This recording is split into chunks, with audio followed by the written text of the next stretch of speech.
Timoty voalohany toko 5. Asan'ny mpanompo tsara ani Kristy. Timoty voalohany toko 5, ny andininy voalohany hatramin'ny 5:20. Aza mamely mafy loatra ny antom-panahy, fa hanary toy ny ray izy. Ny tanora fanahy toy ny rahalahy, ny vehivavy antom-panahy toy ny reny, ny tanora fanahy toy ny anabavy amin'ny fahadiovana rehetra. Omeo voninahitra ny mpitondra tena izay efa mpitondra tena tokoa. Fa raha misy mpitondra tena manana zanaka na zafy, aoka ireo hianatra aloha haneo izay toe-panahy araka an'Andriamanitra amin'ny ao an-tranony ka hamaly soa ny rainy aman-dreniny.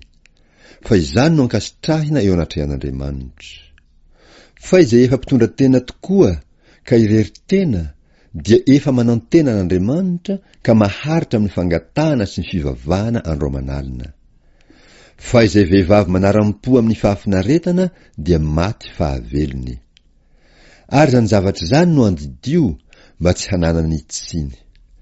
Fa raha misy tsy mamelona ny azy, indrindra fa ny ankohonany, dia efa nandà ny finoana izy ka ratsy noho ny tsy mino aza. Aza soratana ho isan'ny mpitondra tena izay latsaka noho ny 90 taona, sady efa manambady indray mandeha ihany, ary tsara laza amin'ny asa tsara, raha namelin-jaza izy, raha nampiatrany vahiny, raha nanasa ny tongotry ny olona masina, raha namonjy ny nozoim-pahoriana, raha nazoto nanaraka ny asa tsara rehetra. Fa mandava ny mpitondra tena tanora. Fa raha tsy maharitra ny fifehezan'i Kristy izy, dia tahanambady ka hahazo fahamelohana satria nandà ny finoany voalohany izy. Sady mianatra ho malaina koa izy ka mandehandeha mitety trano, ary tsy malaina ihany fa mpilazalaza sy mpandehandeha amin'ny raharahany an'olona ka manao teny tsy mety.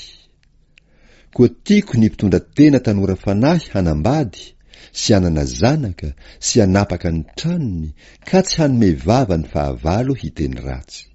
Fa ny sasany efa nivily sahady nanaraka ny Satana.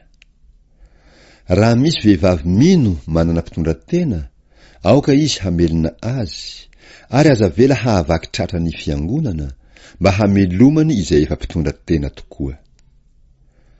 Aoka ny loholona izay mitondra tsara hatao tokony hahazo fanajana roa heny, indrindra fa izay mikely aina amin'ny teny sy ny fampianarana. Fa hoy ny soratra masina, aza manakombina ny vavany omby mivelo vary ianao. Deuteronomia 5:20, ary koa ny piasa mendrika hahazo ny karamany.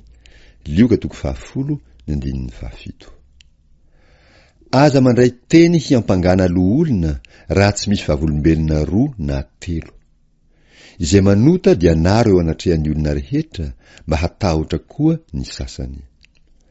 Mananatra anao mafy aho eo anatrehan'Andriamanitra sy Kristy Jesosy ary ny anjely voafidy, mba ho tandremanao zany zavatra zany, tsy manao olo-tiana na manao na inona amin'ny fiangarana. Aza malaky mametra tanana amin'olona na iza, ary aza miombina ota amin'ny sasany. Tehirizo madio ny tenanao. Aza misotro rano tsony, fa misotro divay kely noho ny vavafonao sy ny fahosahosanao matetika. Ny fahotan'ny olona sasany miariary ka mialoha ho amin'ny fitsarana, fa ny an'ny sasany kosa manaraka atao aoriana. Ary miariary toy izany koa ny asa tsara, ary izay tsy toy izany dia tsy ho azo afenina.